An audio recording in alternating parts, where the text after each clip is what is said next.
Olá pessoal, sejam bem-vindos a mais uma aula da nossa 12ª edição do curso sobre uso terapêutico da cannabis sativa. Sou a Gabi da Inés e estou aqui para apresentar mais uma aula. Na aula de hoje a gente vai receber a doutora Magda Medeiros. Ela é veterinária e vai falar sobre a veterinária, sobre o uso da cannabis na veterinária. É um prazer ter a doutora Magda aqui. Como eu antecipei a semana passada, a gente vai fazer 2 aulas agora falando sobre veterinária, então essa aula e a próxima, eu me enganei a semana passada, falei que seria as 2 aulas essa semana, mas quinta-feira a gente não tem aula, porque é feriado nacional, então conforme o calendário e a proposta, na quinta a gente não se vê, mas se vê na próxima terça com mais um conteúdo sobre veterinária. Espero que vocês gostem muito da aula de hoje. Não esqueçam de curtir, comentar, compartilhar o nosso vídeo, né? E a gente se vê na próxima semana, então. Tenham todos um ótimo feriado, um ótimo resto de semana e até lá!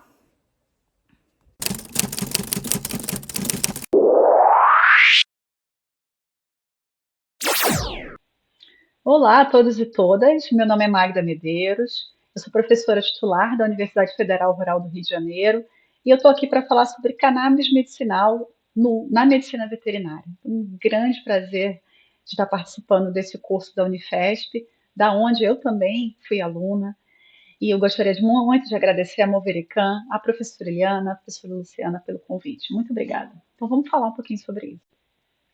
Então vamos lá, gente, vamos falar sobre cannabis na veterinária, principalmente discutindo sobre o uso de produtos à base de cannabis em animais domésticos. Como eu falei, meu nome é Magda Medeiros e eu vou me apresentar um pouquinho rapidamente para vocês.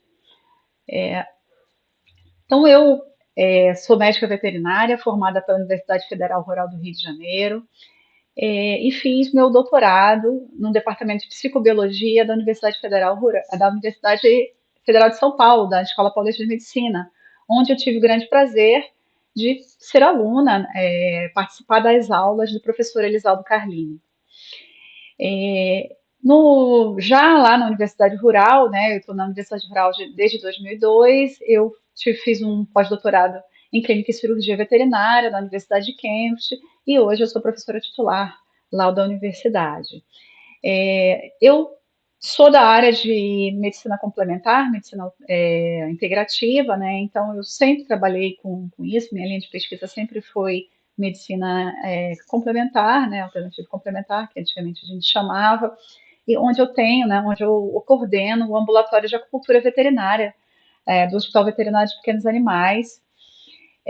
Eu participo, né? Sou coordenadora da Liga Acadêmica de Medicina Veterinária Integrativa, que a gente chama LIVET, e eu fundei, em 2022, a Liga Acadêmica de Cannabis Medicinal da Universidade Federal Rural do Rio de Janeiro.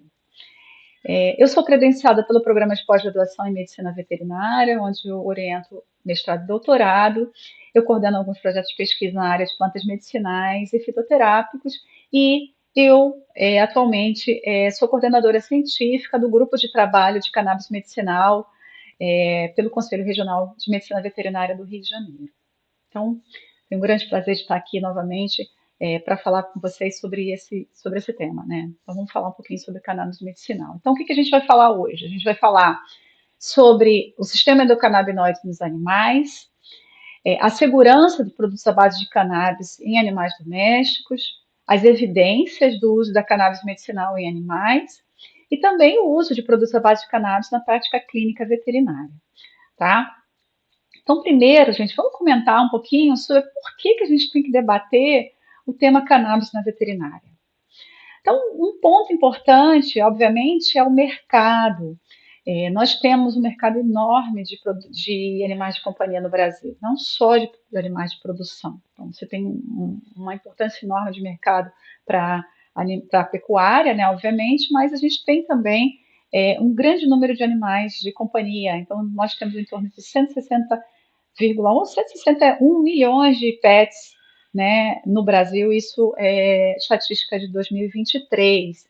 Esse mercado só cresce, mesmo durante a pandemia, não houve perda nesse mercado, né? Então, o faturamento do mercado pet no Brasil está em torno de 75 milhões, 75,4 bilhões em 2024, com um aumento de torno de 9,6% em relação a 2023. Um mercado muito grande. Então, dos objetivos, dos motivos da gente falar sobre isso é realmente o mercado. Além disso, é importante a gente pensar que a saúde animal ela é indissociável da saúde humana e da saúde ambiental. Então, o conceito de saúde única, ele aborda exatamente isso, essa indissociabilidade entre a saúde humana, a saúde animal e a saúde ambiental. Então, nós temos que falar sobre saúde animal como um ponto importante, central dentro desses dois parâmetros, a saúde animal, a saúde humana, a saúde animal e a saúde ambiental. E óbvio, e mais importante, é que a cannabis é uma grande estratégia de tratamento para esses animais, né? E que os animais experimentam sensações, eles são seres sencientes e a gente precisa prestar atenção nos sofrimentos desses animais. Então, nós, como veterinários e também como humanos, de maneira geral, nós temos que evitar o sofrimento e promover o bem-estar dos animais da melhor forma possível. Então, obviamente, por que debater cannabis na veterinária? Porque a cannabis é uma grande estratégia de tratamento, uma importante estratégia de tratamento que deve ser, não pode ser diminuída, não pode ser esquecida, né, dentro da nossa prática clínica, tá bom?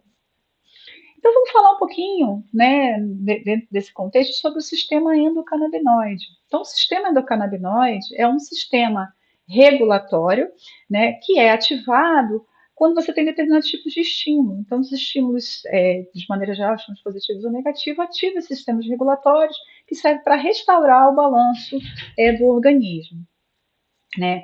Então, esses mecanismos homeostáticos são exatamente para isso, eles são ativados para regular e manter o equilíbrio de diferentes funções do organismo, diferentes células, né, vamos dizer assim, e esses mecanismos são relacionados à manutenção da vida, eles servem para nos manter vivos. Né? Então, aqui é um exemplo que eu estou colocando, que é um animal, e ele é sujeito a diferentes tipos de estímulo. Quando você tem um estímulo, esse estímulo normalmente ativa mecanismos de alarme. E aqui eu coloquei o exemplo, por exemplo, de uma situação de luta, né? Então o animal vai reagir àquele estímulo com uma resposta de luta e fuga. Essa resposta, que a gente está chamando de uma resposta de alarme, de estresse, ela ativa mecanismos de sobrevivência a curto prazo. Então, essas respostas são fundamentais para a gente se manter vivo naquele momento. Então, você vai ter ativação do sistema nervoso autônomo, né, com aumento da ativação simpática e aumento da ativação do eixo hipotálamo hipófise adrenal, e isso vai aumentar a nossa sobrevivência, a nossa possibilidade de sobrevivência a curto prazo. Mas se esses mecanismos forem ativados por muito tempo, você vai levar à doença e à morte. Aos mesmos estímulos que produzem ativação dessa resposta de alarme, também ativam respostas de conforto e reparação. Então, você também ativa mecanismos que vão reverter esse processo de alarme, que são os mecanismos de sobrevivência a longo prazo. Eles permitem, então, que a gente diminua o processo inflamatório, diminua a pressão arterial, promova um relaxamento. Esses mecanismos são fundamentais para a gente se manter vivo a longo prazo e envolvem exatamente o sistema endocannabinoide. Então, o sistema endocannabinoide, não só ele, mas o sistema endocannabinoide medeia, né, esses mecanismos de sobrevivência a longo prazo, esses mecanismos homeostáticos que vai me permitir certo conforto. Tá? Essa aula já está, né? Vocês já tiveram muitas aulas desse curso, né? E vocês já ouviram, né, uma discussão bastante abrangente sobre o sistema endocannabinoide, mas aqui eu só vou colocar alguns tópicos, tá? Então, aqui estão os componentes do sistema endocannabinoide, onde a gente tem os ligantes, né, que são os ligantes clássicos, os endocannabinoides clássicos, que é a anandamida 2-AG, que é o 2-aracnodoilglicerol. E, além disso, você tem outros componentes, né, que são moléculas relacionadas ao sistema endocannabinoide, como o PEA, o EA e os pepcans, né? Eu não vou entrar em detalhe aqui com vocês. Além disso, você tem, dentro desses componentes do SEC, você tem os receptores clássicos, receptor CB1, receptor CB2, e outros receptores, como os receptores ionotrópicos, receptores acoplados à proteína G, receptores ativados por proliferadores de perissoma e outros receptores. A gente vai falar um pouquinho deles daqui a pouco. Além disso, dentro desses componentes, você também tem enzimas que produzem, né, que sintetizam os endocannabinoides e, e, e enzimas que degradam esses endocannabinoides, a gente já conhece essas enzimas, e você tem os transportadores, que são moléculas, né, são moléculas que vão retirar os endocannabinoides da região onde elas deveriam atuar e vão levar para outras regiões, né, diminuindo o seu efeito, tá? Só para dar uma abordagem rápida, né? Esses receptores clássicos, como vocês já sabem, receptor CB1 e receptores CB2, eles são receptores acoplados à proteína G, né? E a gente já tem a caracterização deles em humanos, né? E basicamente esses receptores, eles classicamente foram classificados, né, como o receptor CB1 distribuídos principalmente no encéfalo, desculpa, no sistema nervoso central, no sistema nervoso, né, e nos órgãos periféricos, e o receptor CB2 seria mais expresso no sistema imune. Hoje a gente sabe que esses receptores, eles coexistem, né, a maioria das vezes eles coexistem na mesma célula. Então você sabe que tem receptor CB2 no encéfalo, né, e assim por diante. Né? Então, a distribuição, quando a gente fala da distribuição de receptor CD1 no sistema nervoso central, a gente entende, a gente tem que lembrar que você tem uma vasta distribuição desses receptores. Aqui eu estou dando um exemplo do receptor, tanto do receptor CB1 quanto do receptor CB2 no encéfalo. Então, você também tem receptor CB2 no cérebro e em neurônios e células gliais, tá? E além disso, uma coisa importante para a gente lembrar é que esse receptor CB1 ele tem uma pequena distribuição, ou quase nada, em regiões do tronco encefálico que estão relacionadas com a respiração. Então, se eles não têm receptores CB1 no tronco encefálico, isso quer dizer que através do receptor CB1 você não vai provocar parada respiratória. Então, isso permite que o uso de substâncias que atuem no receptor CB1 seja muito segura, né, de maneira geral. Isso é muito importante para a gente, tá? Então, além do receptor CB1 e do receptor CB2, os endocannabinoides e os outros canabinoides, tanto os fitocannabinoides como os canabinoides sintéticos, atuam em receptores de potencial transiente. Nesse caso, aqui eu coloquei só os vaniloides, né? Então, você tem receptor TRPV1, TRPV2, TRPV3, e eles vão estar distribuídos em diferentes regiões do organismo, como no sangue, na medula espinhal, na medula óssea, desculpa, no estômago, nos ovários, rim, fígado, pulmão, trato gastrointestinal, neurônios da pele. E esses receptores estão relacionados à sensação, a processamento sensorial, como de temperatura, de dor, de tato, né, e também de processos inflamatórios. E os endocannabinoides atuam nesses receptores, modulando a sua atividade. Então, né, eles podem ativar, modular ou até dessensibilizar esses receptores. Por isso que é muito importante, né, por isso que os fitocannabinoides são importantes na diminuição da dor, tá? Além dos TRPs, você também tem receptores ligados a proteínas de órfão, né? Então, e essas substâncias que foram, esses receptores que foram descobertos há pouco tempo, né? Então, o veterinário que formou há muito tempo atrás, tem que se atualizar para saber sobre esses receptores, né? Então, esses receptores, Eles também estão vastamente distribuídos no organismo, nos ossos, no trato gastrointestinal, no pâncreas, e vão estar relacionados também ao processamento sensorial da dor, da resposta inflamatória e também do apetite, por exemplo. Além disso, você também tem aqueles receptores ativados por proliferadores de perissoma, né, que também foram descobertos não há muito tempo, e eles estão ligados a diferentes processos de diferenciação celular, de desenvolvimento, de metabolismo e de carcinogênese. Então, além desses receptores todos que eu falei, né, então você está vendo a vasta variedade, né, de receptores que os endocannabinoides atuam, né, esses endocannabinoides também atuam em receptores ligados a outros receptores, como, por exemplo, a glicina, receptores de glicina, que está ligado à coordenação motora, ao controle respiratório, ao tônus muscular, ao processamento da dor, aos receptores de serotonina, que está ligado à ansiedade, à cognição, ao humor, né? E o receptor GABA, por exemplo, o GABA-A, que está ligado à modulação da estabilidade do sistema nervoso central, né? O que eu quero dizer com isso? Eu quero dizer que os endocannabinoides atuam em diferentes receptores, né? E produzem efeitos muito vastos, tá? Quem são esses endocannabinoides? Então, os endocannabinoides que a gente conhece são os clássicos, né? Os principais é a anandamida e o 2-AG, como vocês já ouviram falar nas outras aulas, mas você conhece, você tem outros canabinoides, né? Esses canabinoides, esses endocannabinoides são substâncias que são produzidas a partir de componentes da membrana celular, ou seja, quase todas as células têm, né? E através de enzimas que vão induzir a sua produção, tá?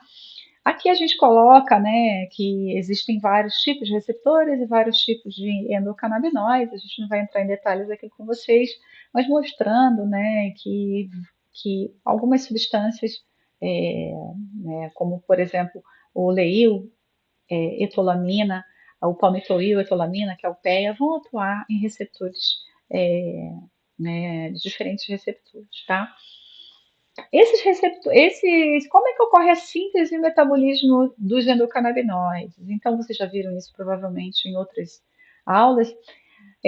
Esses endocannabinoides, eles são normalmente sintetizados sob demanda. Então, aqui eu tenho uma célula, né, uma sinapse, onde tem uma célula pré-sináptica e a célula pós-sináptica, que a gente chama aqui, né? Então, isso aqui é uma sinapse, né? Que é o contato de uma célula com a outra, onde você vai ter, então, a liberação de um neurotransmissor e a ativação da célula seguinte. Quando essa célula seguinte se ativa, ela ativa essas enzimas que produzem tanto a anandamida, né? Então, a gente sabe que, né? Essas enzimas, né, são ativam substâncias da membrana, né, fosfolípidos de membrana, que vão induzir a produção, nesse caso aqui, da anandamida. E isso vai acontecer também com o 2-AG, né? Então, 2-AG você vai ter enzimas específicas que a gente já conhece que vão induzir a produção do 2-AG. A gente já conhece também que o 2-AG vai ser degradado, como é que a anandamida vai ser degradada e tudo isso, tá? Aqui, para esse curso, o que a gente tem que pensar? Por que eu falei sobre enzimas de síntese e enzimas de degradação? Porque às vezes, né, você não precisa que uma molécula atue diretamente no receptor CB1, no receptor CD2, e sim que ela aumente a atividade, né, aumente a disponibilidade da anandamida de 2-AG. Tá? Isso é importante, ou seja, que ela vai atuar inibindo a degradação ou aumentando a produção, a síntese da anandamida e do 2-AG, tá bom? Uma outra coisa importante é que a sinalização do receptor CB1, por exemplo, quando a gente pensar só em receptor CB1, a gente já sabe, né, nos estudos que a gente já tem, que quais são as vias intracelulares que são ativadas por esse receptor. Né? Então, esse receptor ativa um grande número de vias, a gente não vai entrar em detalhes sobre isso, mas que vão produzir normalmente uma diminuição da atividade neuronal, um aumento da sobrevivência e diminuição da morte celular, dependendo do tipo de célula. Então, quando você ativa o receptor CB1, você vai produzir, então, um aumento da plasticidade neuronal, que é a modificação do funcionamento do encéfalo, do funcionamento dos neurônios, vamos dizer assim, né, da atividade neuronal. Você pode modular a dor, você pode modular a ansiedade, a inflamação, a neuroinflamação, a memória, a função imunológica. Você pode regular a ativação metabólica e o crescimento ósseo. Então, você tem uma grande gama de ações do receptor CB1 em diferentes órgãos, tá? A mesma coisa a gente pode falar da sinalização de receptor CB2. Então, o receptor CB2 também, a gente já conhece as vias, né? Então, ali a gente colocou a via da ativação de uma enzima que é chamada adenosciclase, que aumenta uma substância que é o AMP cíclico, né? E leva a uma ativação de diferentes mecanismos que levam à sobrevivência, à migração e crescimento celular em algumas células ou à apoptose em outras, né? Então, a gente entende que a sinalização de receptor CB1 pode produzir atividade anti-inflamatória, por exemplo. Então, aqui eu tenho essa figura bem vasta, né, mostrando que o receptor CB2 vai ativar, induzindo a diminuição da formação desses inflamassomos, dessas citocinas pré-inflamatórias, né, e diminuir a ativação de micróbios, macrófagos, que levam à inflamação. Então, ele vai produzir anti-inflamação. E o receptor CB2 também está relacionado ao efeito anticâncer, o efeito antineoplásico, que estaria relacionado à diminuição do crescimento e proliferação de tumores, vai induzir a apoptose de células cancerígenas, diminuir a angiogênese, a invasão e a metástase, né? Então, isso é muito importante para a gente. Então, mostrando que isso já está bem documentado através de ensaios pré-clínicos, ou seja, estudos em vitro e em animais de laboratório, tá? O que isso significa, né? Então, aqui eu coloquei para vocês a distribuição de receptores CB1 e de receptores CB2 no cachorro, por exemplo. Né? Então, eu mostrei lá que o receptor CB1 ele está no sistema nervoso central e periférico, em diferentes regiões, tanto em neurônios e células gliais, assim como o receptor CB2, e eles vão poder estar relacionados com todos esses processos que eu coloquei aqui, né? Como antinocicepção, neuroproteção, neurotransmissão, regulação do apetite e gestão de alimentos, controle da função motora, humor, cognição, percepção. Né? Então, esses receptores CB1 e CB2 estão nos ossos, produzindo remodelação óssea e crescimento ósseo, aumenta a formação óssea via diminuição da ativação simpática no osso. Eles atuam no sistema cardiovascular, né? Então, o receptor CB1 provoca a hipotensão e vasodilatação. No fígado, o receptor CB1 está ligado à esteatose, à fibrogênese e à resistência insulínica, e o receptor CB2 está relacionado à antiesteatose, antifibrinogênese e anti-inflamação. No sistema imune, eles vão ser relacionados, principalmente o receptor CB2, à imunomodulação e à diminuição do processo inflamatório. E no trato gastrointestinal, você tem redução da motilidade, o receptor CB1 medeia a integridade da barreira intestinal, reduz a secreção do trato gastrointestinal, diminui a diarreia, a náusea e o vômito. Então, é um mecanismo importante para alterações inflamatórias, né, para processos inflamatórios intestinais. E no músculo esquelético, a ativação do receptor CB1 ajuda no gasto energético, no consumo de oxigênio e na resistência insulínica. Então, são processos muito, muito vastos, que são muito importantes para a gente. Tudo isso é através de estudos pré-clínicos, ou seja, em animais de laboratórios, não em humanos, tá? E além desses receptores CB1 e receptor CB2, você tem toda aquela distribuição daqueles outros receptores que eu falei com vocês. Então, a ativação do receptor TRP, que vai estar distribuído em tudo quanto é região do corpo, eles vão estar relacionados ao controle da dor, da inflamação e da coceira. A ação naqueles outros receptores lá, os receptores de glicina, de serotonina e do GABA, vão estar relacionados a alterações na, né, a modulação da coordenação motora, do tônus muscular, da ansiedade, da cognição, né, da estabilidade do sistema nervoso central. E aqueles GPRs, né, que são aquelas proteínas de órfãos, eles vão estar relacionados à função cardiovascular, a processos inflamatórios, à regulação do apetite, regulação glicêmica. Então, são vários receptores que vão ser importantes para a gente e que vão determinar que o sistema endocannabinoide ele vai atuar em diferentes regiões do organismo. Por isso que a gente fala que o sistema endocannabinoide vai atuar em muitas funções, né? Então essa é a grande ideia, tá bom?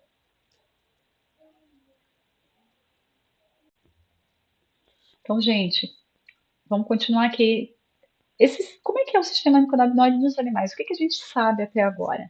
Então, a gente sabe que o sistema endocannabinoide, componentes do sistema endocannabinoide, foi encontrado em quase todos os animais, desde os sinais até os vertebrados superiores.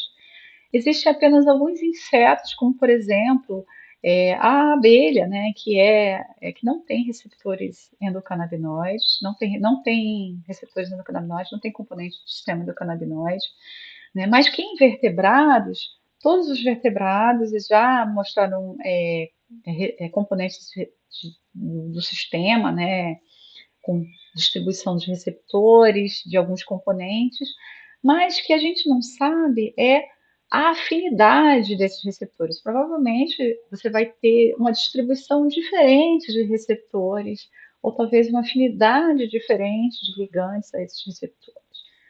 Então, a gente entende que o sistema endocannabinoide nos animais ele tem uma distribuição razoavelmente semelhante a humanos. Então, você vai ter distribuição no sistema nervoso, de receptor CB1, receptor CB2, no trato gastrointestinal, no sistema reprodutor, na pele, né, no sistema imune, em diferentes regiões, mais ou menos parecida com os humanos.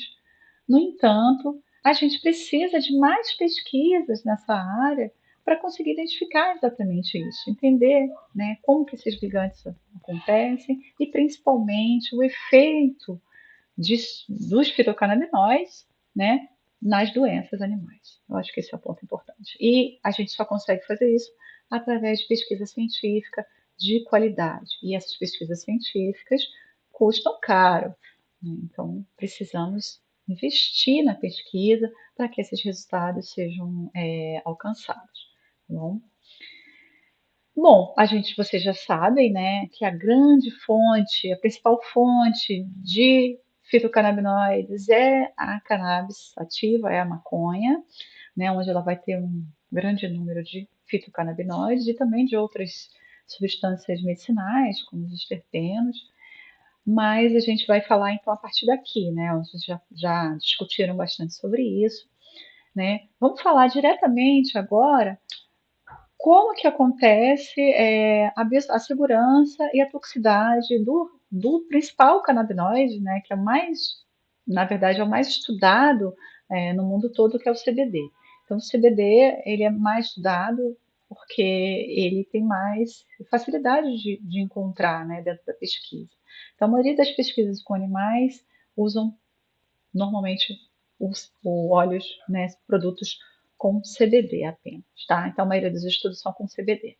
Então, falando só sobre CBD em cães, né, a gente sabe que cães toleram muito bem doses altas de CBD, de 2 a 62 miligramas por quilo, por exemplo, onde eles vão ter efeitos colaterais leves, como náusea, vômito, diarreia, letargia, hiperestesia, tremor muscular e algumas vezes em casos né, em doses mais altas, ataxia, que seria processos de incoordenação.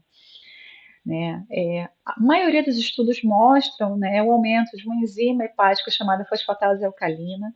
A gente já vê isso na clínica também. Eu sempre peço os exames e tenho acompanhado os animais, mostrando o aumento dessa fosfatase alcalina. E a gente considera que esse aumento não está ligado a uma lesão hepática específica, né? Mas isso deve ser acompanhado durante o tratamento, tá? E a gente tem estudos já mostrando um resultado seguro a longo prazo. Então, os primeiros estudos foram a toxicidade a curto prazo, né, com medicações em torno de 24 horas, e agora a gente já tem estudos mostrando 36 semanas de uso, onde você tem um resultado muito seguro, com poucos efeitos colaterais em cães. Tá? Em gatos, o resultado é razoavelmente parecido, né, onde a gente já tem estudos mostrando óleos ricos em CBD, óleo rico em THC e CBD, né, óleo rico só em THC, e você mostra efeito que o gato tem uma tolerância boa, né? Tem tolerado com efeitos colaterais leves e transitórios e resolvidos sem intervenção médica. Então, você tem alguns efeitos, depois você para de usar, o animal volta normalmente a interrompe esses efeitos, né? Em doses altas, os gatos vão apresentar letargia, hipotermia, ataxia, protusão da membrana nectitante, né, do olho, né? E esses dados acontecem principalmente com óleos contendo THC, ele foi faltando um termo. Né? Então, o CBD sem THC, né? Então óleos com CBD sem THC, e por 26 semanas foi bem tolerado em gatos saudáveis, com aumento apenas dessa enzima ALT. Tá? Estou mostrando que você tem uma segurança do uso tanto em cães como em gatos. O THC ele vai ter efeitos colaterais mais intensos. Isso não quer dizer que ele não possa ser usado. Ele pode ser usado, mas vai ter uma tendência a efeitos colaterais mais intensos. Então a dose tem que ser reduzida. Então você tem que ter pode ter apatia, vômito, aumento da micção, incoordenação motora e tremores. Né? E esses efeitos eles podem ser evitados com uma adaptação, ou seja, quando você começa a usar doses muito baixas, vai aumentando lentamente. Quando você chega numa dose maior, esse efeito não vai acontecer. Né? Então, a gente ainda tem poucos estudos sobre óleos ricos em THC, porque né, você não tem produtos com THC muito facilmente distribuídos no exterior. Os estudos estão acontecendo mais ou menos agora. Tá? Então, o que a gente recomenda? Que em cães e gatos o uso aconteça por via oral, que é o que mais a gente entende, tá? Apesar de você ter uma metabolização hepática, né, uma pouca biodisponibilidade desses produtos de uso oral, mas são os mais seguros até agora, tá? Então, a concentração sérica dos fitocannabinoides, ela fica estável numa administração a cada 12 horas. Então, você pode fazer a administração a cada 12 horas e você pode aumentar caso você precise de um aumento da dose, né? Você precisa de uma dose um pouco maior, uma dose sérica um pouco maior, tá? E você sempre começa com doses bem baixas e vai aumentando lentamente. A mesma coisa que acontece em humanos. Então, a gente pode concluir que existe uma ótima tolerabilidade, praticamente sem possibilidade de depressão respiratória, né, com o uso desses fitocannabinoides, tá? Agora a gente vai falar um pouquinho sobre as evidências científicas do uso da cannabis em animais, né, principalmente em animais domésticos, principalmente em cães e gatos, tá? Então, antes de falar sobre isso, só para lembrar que o canabidiol ele tem vários efeitos, né? Primeiro, ele tem um efeito muito pequeno direto no receptor CB1 e no receptor CB2. Então, ele é um antagonista fraco de receptor CB1 e de receptor CB2. Mas ele aumenta a disponibilidade de anandamida, porque ele diminui a sua enzima de degradação, que é a FA, ele é agonista total do receptor 5-HT1 e de receptor TRPV1, produzindo efeitos analgésicos e ansiolíticos. Ele é agonista parcial de receptor D2, né, alterando a memória emocional no hipocampo ventral, ou seja, diminuindo essa memória emocional, melhorando esse quadro de armazenamento de memórias ruins, né, de traumas. Ele é agonista total de adenosina 1, de receptor A1, né, melhorando quadros de arritmias cardíacas e lesões, e poderia ser usado em lesões de isquemia e reperfusão. Ele tem uma modulação allostérica negativa para receptores de morfina, receptores de Mi, que podem ser usados para controle do abuso de drogas, né? Ele é agonista PPARs, então vai atuar através de mecanismos intracelulares, melhorando a resistência insulínica e o metabolismo de ácidos graxos. E também tem efeito inibitório direto, geral nos canais de sódio e cálcio. Consequentemente, ele vai reduzir a estabilidade neuronal. Então, o CBD tem múltiplas funções, né? Muito importantes para a gente. O receptor, o THC, ele é o principal componente psicoativo porque ele é agonista parcial do receptor CB1 e do receptor CB2, mas e por isso ele vai ter efeitos medicinais muito importantes. Vai induzir uma atividade analgésica mais intensa, vai ser antioxidante, antiepilético, ele pode aumentar a frequência cardíaca, ele pode ter efeitos, aumentar os sintomas psicóticos e ser ansiogênico, por isso que a gente não utiliza em animais com alterações, comportamentais, né, pelo menos inicialmente. Ele melhora a náusea e vômito, ele diminui a aprendizagem verbal.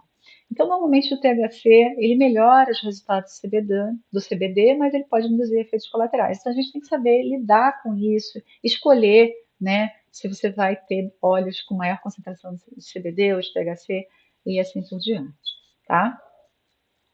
Então, o THC aqui é um agonista parcial de receptor CB1, né, que está colocado aqui, e também de receptor CB2. Então, o que a gente tem de estudo clínico a respeito disso? Os melhores resultados em cães são para dor, para epilepsia e para alterações comportamentais, tá? Então, quando a gente fala sobre dor, a dor, aqui a gente está mostrando o fluxo de informação dolorosa, né? Então, quando você tem um estímulo no tecido periférico, né, na pele, nas articulações, no músculo, né, esse estímulo ele é captado por um neurônio sensorial que vai mandar essa informação por várias regiões da medula espinhal até chegar no encéfalo. Quando chegar lá no córtex, você vai ter a percepção daquela informação dolorosa. E essa informação vai ser processada por diferentes regiões do encéfalo, produzindo um aumento da sensação de dor ou diminuição da sensação de dor, né? Dependendo do contexto emocional que o animal está vivendo. Né? Então, logicamente, a gente lembra, né? Tem momentos que você sente mais dor, tem momentos que você sente menos dor, dependendo da sua condição emocional. Né? Então, o que os canabinoides vão fazer? Eles vão reduzir a atividade neuronal e o fluxo de informação nociceptiva, né, através de diferentes regiões, né, reduzindo aquela estabilidade dessa informação. Ela reduz a neuroinflamação, reduz a inflamação local ali na pele, no tecido periférico, e reduz a neuroinflamação que está associada a esse processamento da dor. E também ele melhora o componente afetivo da dor. Então o animal sente dor, mas ele não fica tão mal com aquela dor. Né? Essa é a ideia. Né? Então, aqui eu tenho alguns estudos, eu não vou detalhar todos eles para vocês, a gente não tem necessidade, mas esses estudos usaram principalmente o CBD isolado ou o CBD ou óleos ricos em CBD, tá? Extratos full, extratos broad, mas sempre ricos em CBD, em doses que variaram de 0,3 a 4,12 miligramas por quilo, e eles tiveram um alívio da dor para pacientes com osteoartrite. Então, a osteoartrite é uma doença muito comum em animais, você pode ter osteoartrite de joelho, osteoartrite da articulação coxofemoral, né? E isso causa muita dor e debilidade nos animais. Então, quando você faz o uso do óleo, você teve melhora, né, da dor e da qualidade de vida, né? Então, aliviou a dor e melhorou a qualidade de vida de cães de companhia, tá? Esses foram os estudos na dor, que são os nossos melhores resultados. Em estudos sobre epilepsia, o que a gente vê? A gente sabe que a epilepsia é uma hiperativação de circuitos, né, onde você tem disparos de circuitos de neurônios que começam a disparar anualmente, produzindo um espraiamento dessa resposta, levando a quadros, né, a quadros convulsivos, né, de crises, né, tônico-clônicas, crises generalizadas que a gente conhece. Essa hiperativação, ela determina uma capacidade negativa, que promove um aumento da possibilidade da próxima crise, né? E está relacionado ao processo de neuroinflamação no encéfalo.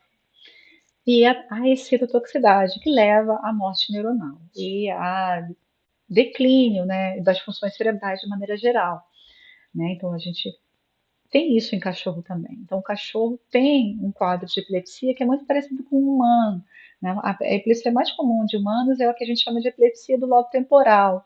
E a gente tem isso em cães também, né? Então a epilepsia é muito comum, uma situação muito comum em cães, né? A epilepsia que a gente chama de epilepsia idiopática, que é a epilepsia que não tem causa conhecida, né? Que provavelmente tem uma causa genética bem, bem importante, tá? Então, na epilepsia, você tem um excesso de excitação e uma diminuição da inibição, né? Então, os circuitos estão exageradamente ativados. O que os canabinoides fazem nesse processo de epilepsia? Então, eles vão produzir uma resposta de diminuição dessa excitação. Então, aqui é uma figura mostrando a liberação, né, aqui do neurotransmissor, né, e o que os canabinoides vão fazer nesse sentido, né? Então, o que ele vai fazer? A ativação do receptor CB1, ele vai inibir a excitação, porque ele vai reduzir a entrada de cálcio na célula, que está relacionada à excitação, via esses receptores de PR55 e o TRPV1, e vai atuar aumentando a liberação de adenosina, que vai ser inibitória, e também vai aumentar a atividade dessa via de sobrevivência aqui, que é a QT e MAP-quinase. Consequentemente, ela vai produzir inibição da citotoxicidade, inibição da inflamação, vai ter ação antioxidante e vai diminuir a atividade neuronal, consequentemente diminuindo as necessidades metabólicas. Então, o CBD vai proteger o cérebro da epilepsia. Essa é a ideia de maneira geral. E o que a gente tem da epilepsia em cães? Então, tem muita gente que fala assim, mas a gente não tem estudo suficiente. A gente tem poucos estudos ainda da epilepsia em cães, mas são estudos muito interessantes. O que a gente viu? A gente viu que lá em 2019 foi o primeiro estudo onde eles usaram animais com epilepsia idiopática refratária, ou seja, animais que não tinham boa resposta com os antiepiléticos normais, os antiepiléticos de eleição. Tá? Então, eles não tinham boa resposta para 2 ou 3 desses antiepiléticos. Né? Então, o que eles fizeram? Eles fizeram um grupo só com os antiepiléticos tradicionais e outro grupo com os antiepiléticos tradicionais mais o óleo de CBD. Nesse caso, o óleo foi dado 2 vezes por dia, por 12 semanas, numa dose de 2,5 miligramas por quilo.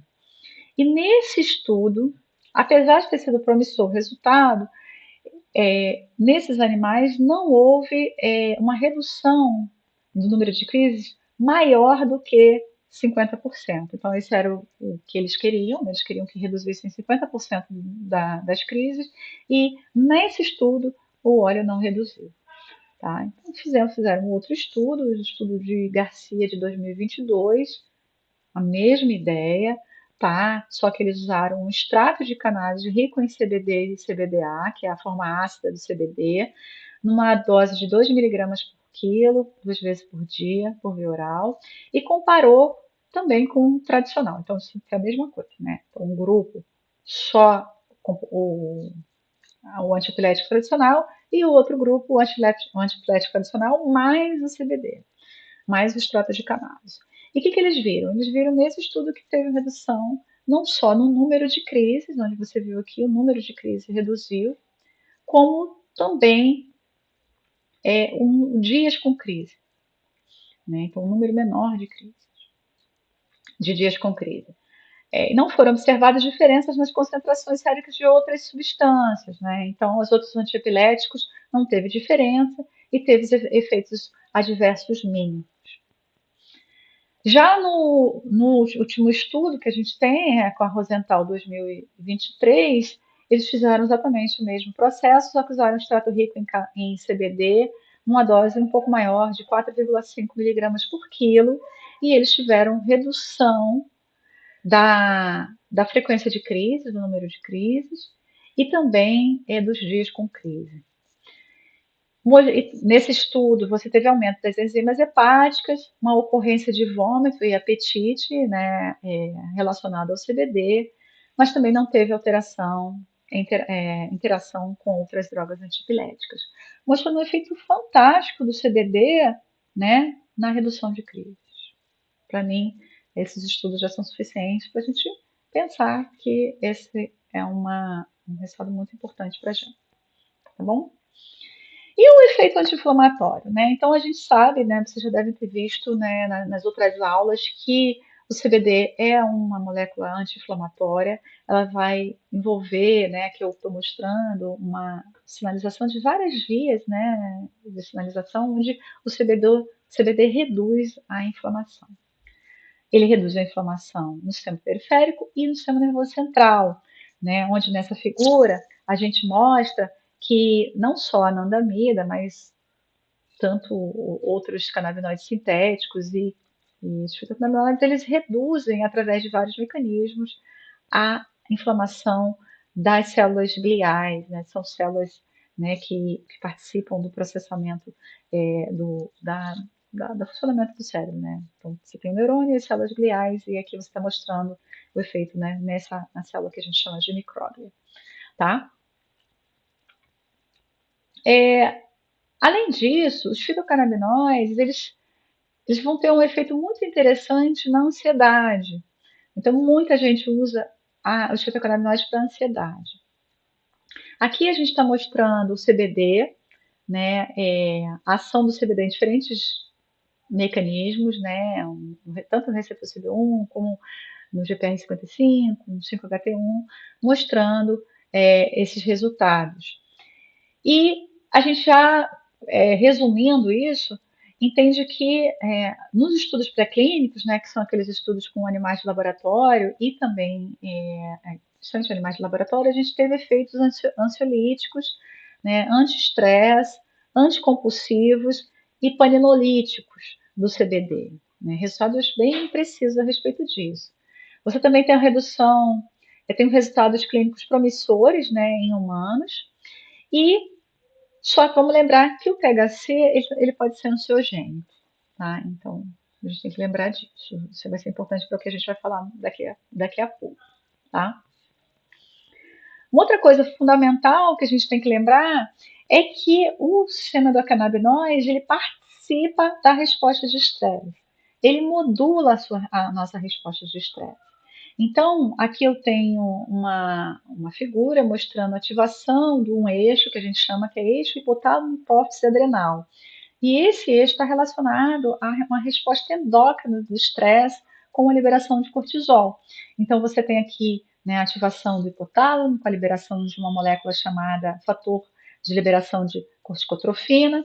Esse fator vai produzir a ativação da hipófise para a liberação do outro hormônio chamado hormônio corticotrófico, né, que é o ACTH. E o ACTH vai ser liberado no sangue e vai induzir a produção de cortisol. E o cortisol vai fazer vários efeitos importantes, como aumento da glicemia, de uma resposta metabólica no primeiro momento. Mas se o cortisol está muito alto por muito tempo, ele vai provocar efeitos negativos, né, deletérios do estresse crônico, relacionado ao estresse crônico. Então, o funcionamento do sistema nervoso, do sistema endocannabinoide, ele sinaliza esse feedback negativo. Né? Então, a sinalização do sistema endocannabinoide, ele regula o cérebro, né, que funciona em grande parte para amortecer muitos efeitos do estresse. Então, ele regula a atividade do eixo hipotálamo hipófise adrenal e vai contribuir para reduzir as respostas de estresse. É fundamental, não só para humanos, como para animais também, tá? Então, vamos parar por aqui, a gente continua daqui a pouco.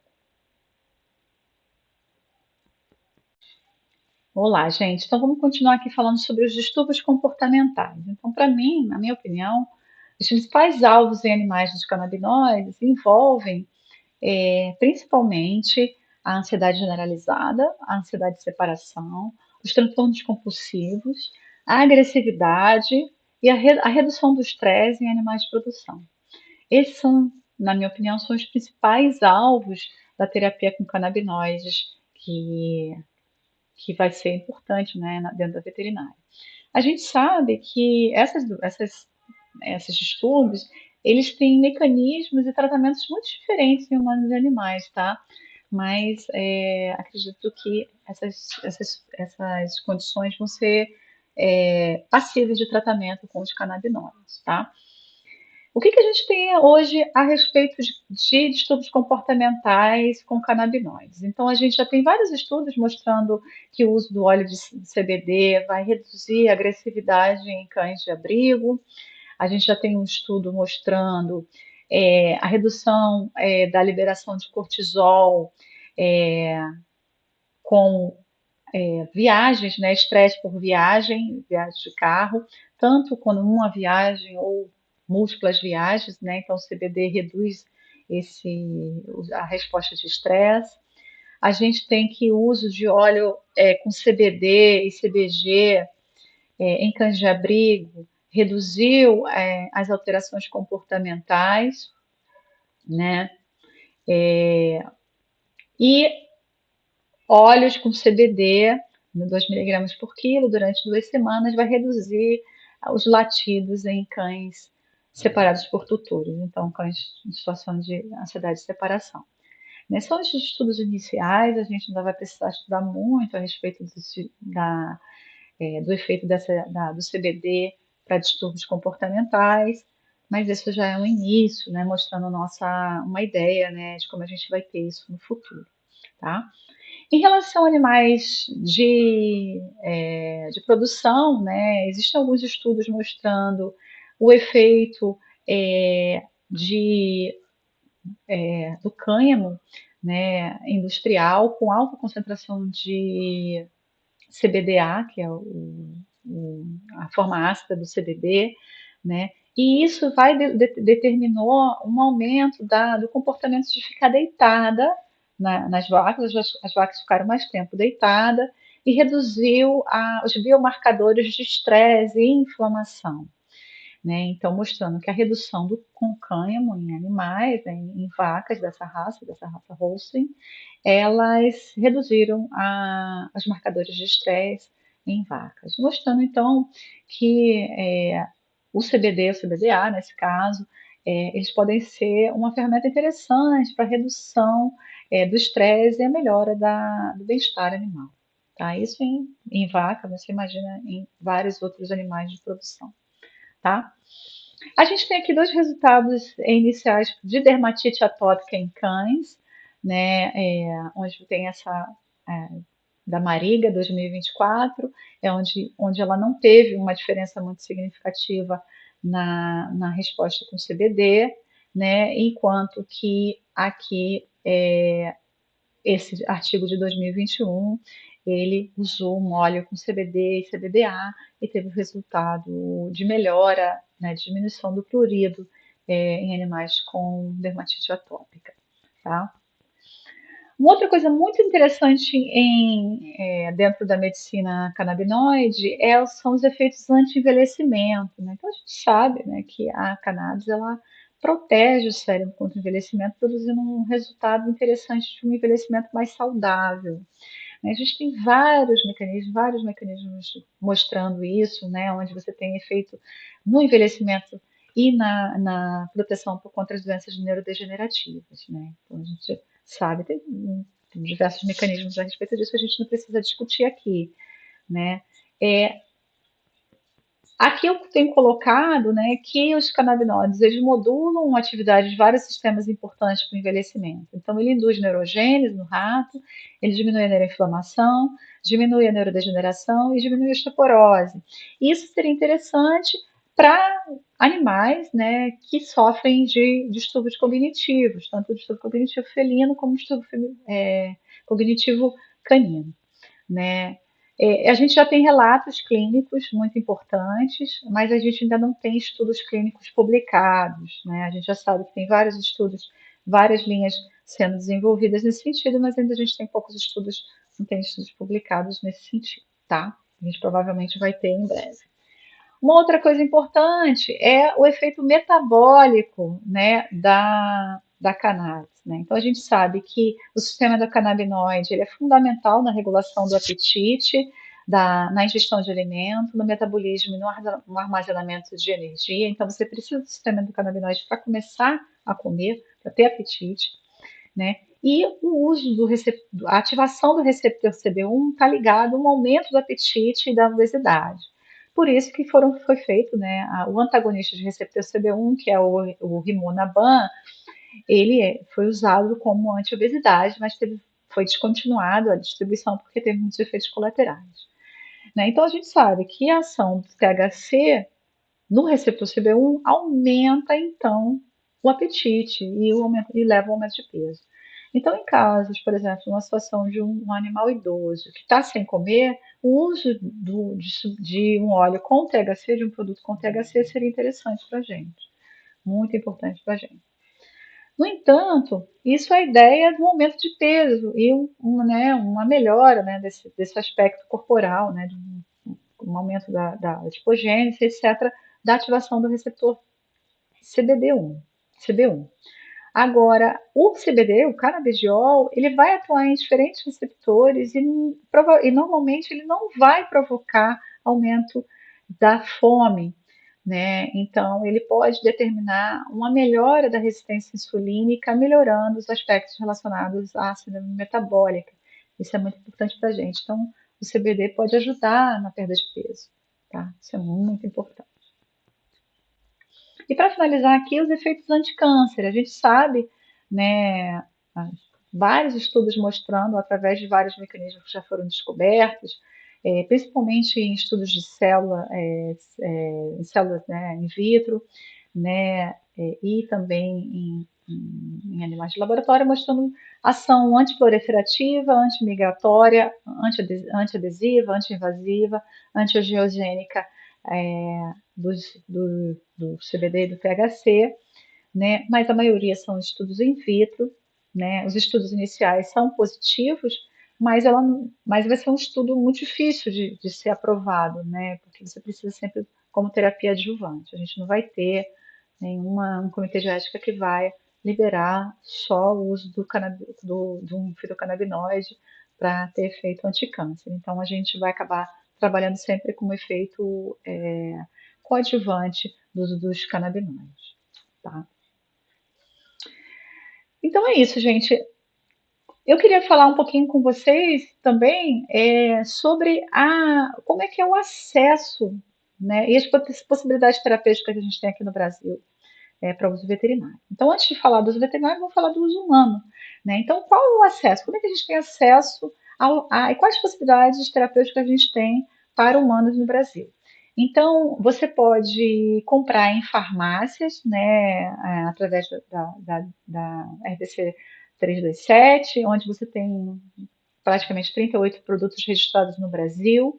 Normalmente, esses produtos são de uso oral, né, óleos ricos em CBD, com concentrações muito baixas de THC, 0,2%, e algumas opções com óleos com uma concentração um pouco maior de THC.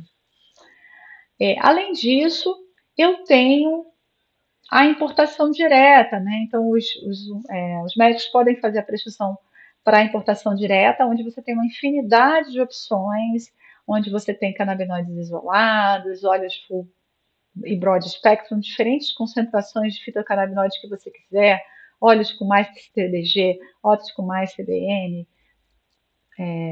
THCV, várias opções e concentrações e apresentações desses produtos. E para humanos, você também, obviamente, tem as associações canábicas, que são fundamentais para o acesso a humanos, para humanos, né? Então, onde as associações fornecem vários quimiotipos, né, onde tem rico em CBD, rico em THC, meio a meio, né, CBG, vários, união, CBG, CBD, né, e você tem aí em torno de quase 300 associações hoje em dia. Né. E como é que é o uso veterinário? Então, até depois, né, vamos dizer assim, depois da RDC do novembro do ano passado, da RDC 936 de 2024, o que a gente tem hoje? A gente tem possibilidade do acesso através da compra na farmácia, onde você faz a prescrição através de uma receita azul, onde você tem acesso àqueles óleos que a gente falou lá na farmácia. A gente não tem acesso à importação direta, e a gente tem acesso às associações canábicas. Então, né, você tem acesso. A maioria das associações oferecem, né, fornecem óleos para animais. Né? No entanto, essa situação ela é um pouco limitada para a gente, porque a gente tem animais de diferentes tamanhos, de diferentes necessidades, e a apresentação de produtos, de outros produtos com apresentações transdérmicas, apresentações de sprays e etc., são importantes para a gente. Então, essa situação limita muito a nossa atuação dentro né, dessa possibilidade, limita o nosso espectro de ação na clínica para a prescrição desses produtos. Isso que a gente vai tentar mudar, né, com a discussão com a Anvisa no futuro, tá? Então vamos falar um pouquinho como é que a gente vai tratar nossos animais. Então, primeiro, eu gostaria de deixar bem claro que para você tratar os animais, você precisa de uma prescrição veterinária. Então, a prescrição para atuação na saúde animal é do veterinário. Só o veterinário pode prescrever produtos para animais. Então, você tem que procurar o seu veterinário de confiança, né? Então, a maioria das associações vai ter, né? Eles têm uma lista de profissionais que são capacitados para a prescrição de produtos à base de cannabis para os seus animais, tá bom? E por onde a gente começa? Né? Primeiro, como eu falei, normalmente a degustação é oral, normalmente é 2 vezes por dia, a gente pode aumentar em situações mais graves. Você vai ter uma dose diferente para cada animal, né? Daí a gente começa com dose baixa e vai titulando, aumentando lentamente, e o efeito vai depender muito do animal, do local, né? Do que tipo de doença que você está tendo. Então é uma medicina individualizada. Precisa ter paciência para a gente chegar à dose necessária para cada um dos animais, tá? Vamos lembrar que é o tratamento integrado, então a gente não espera que só a cannabis vá funcionar. A gente precisa, né, na maioria das vezes, por exemplo, produzir talvez uma dieta natural, nutracêutica, começar a fisioterapia, acupuntura, utilizar talvez os anestésicos, no caso da dor, por exemplo, os anestésicos e anti-inflamatórios inicialmente, depois reduzir. No caso da dor também a gente precisa reduzir o peso, aumentar a mobilidade e a interação daquele animal. Então a gente precisa de todo aquele processo para permitir uma recuperação. Né? Então o foco principal é diminuir o sofrimento e melhorar, e com a menor toxicidade possível, para melhorar a qualidade de vida do animal. Tá? E quando a gente fala nos tutores, a gente tem que lembrar, gente, que os resultados não são rápidos, às vezes eles demoram. Pode ter animal que tem resultado muito rápido, mas a gente tem que deixar bem claro isso. Normalmente os resultados são um pouco mais lentos, né? Em torno, você precisa aí pelo menos uns 7, 8 dias para você ver algum resultado mais potente. Tem animais que você consegue ver antes, mas né, a gente já deixa bem claro isso. Né? E quando você pensa na dor, são vários componentes envolvidos, assim como na epilepsia, nos outros processos. A cannabis não é uma panaceia, ela não vai resolver tudo, obviamente. A gente precisa fazer a prescrição segura dela, né? E que, obviamente, os casos mais graves são mais difíceis, né? Então a gente não está querendo, a gente quer deixar bem claro que quando você faz a prescrição, você faz a prescrição consciente dos riscos e das possibilidades de atuação, tá bom?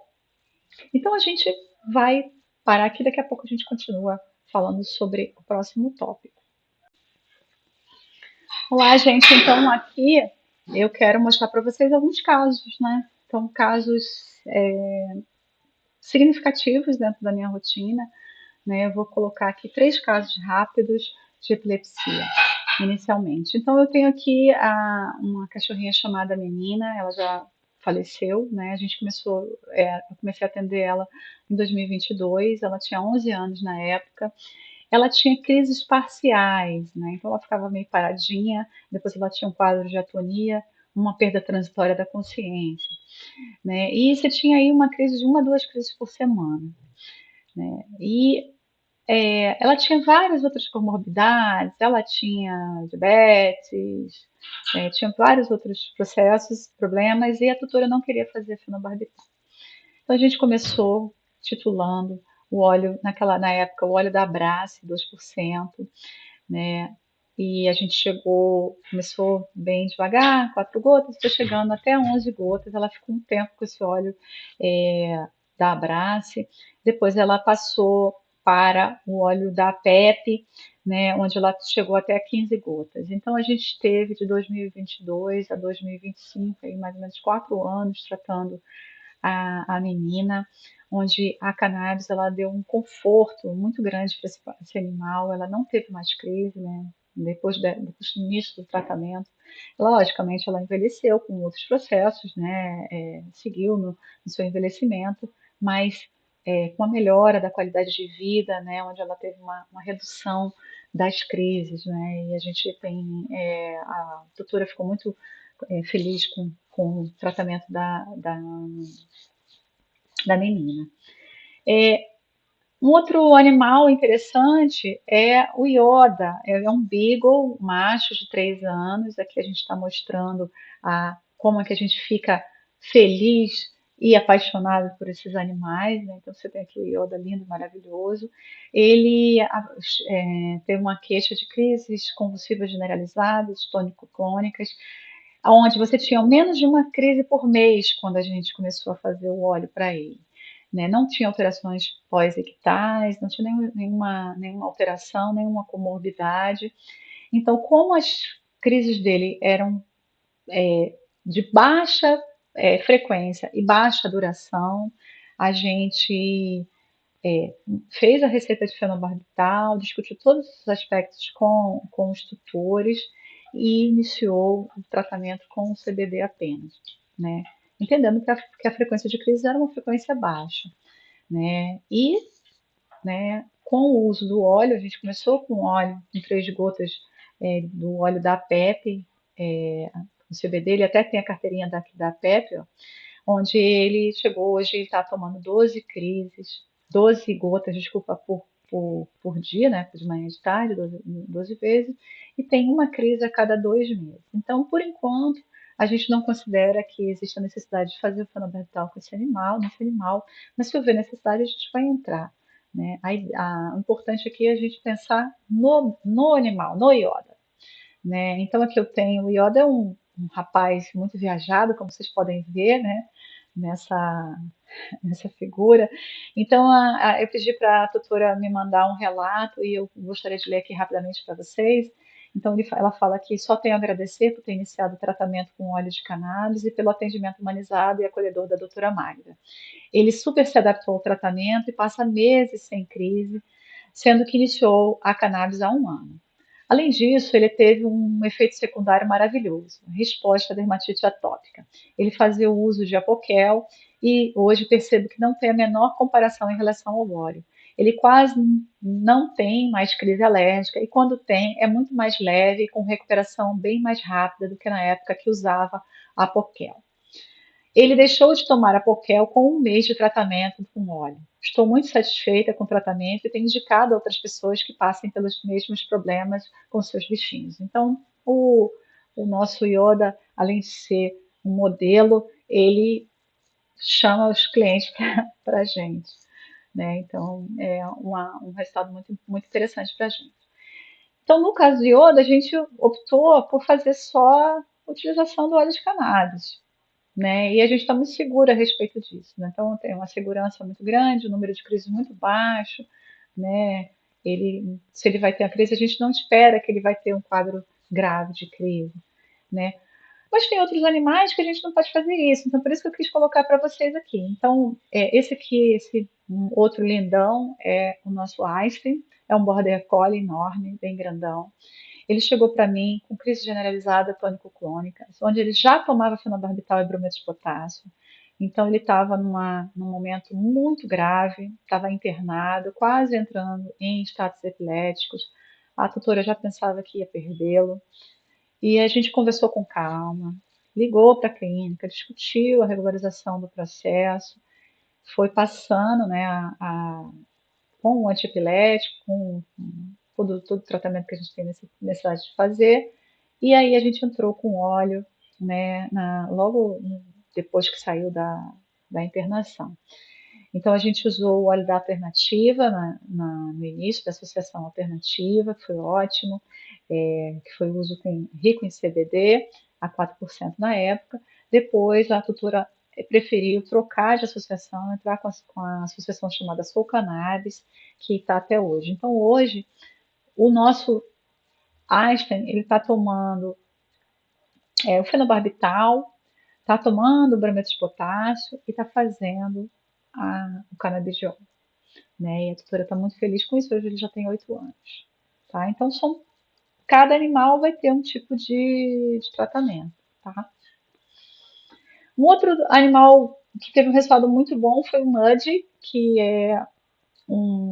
ele já faleceu há pouco tempo, mas ele começou com a gente com crises, histórico de crises de artrose, então ele já estava, naquela época já estava com 11 anos, né, com crises de artrose e já estava usando um anti-inflamatório e tinha feito acupuntura, né, então já apresentava quadro de claudicação grave, e aí a gente iniciou um óleo rico em CBD da PEP, né, e iniciou lá em 2023 com 4 gotas, foi aumentando lentamente, acho que ele chegou a pelo menos a 10 gotas do óleo, né, e teve um resultado muito positivo, onde a gente conseguiu segurar esse animal com qualidade de vida excelente até o dia que ele, né, quis ir embora, vamos dizer assim, que ele chegou no seu final da vida. Então foi um alento, uma qualidade de vida que a gente teve para o animal.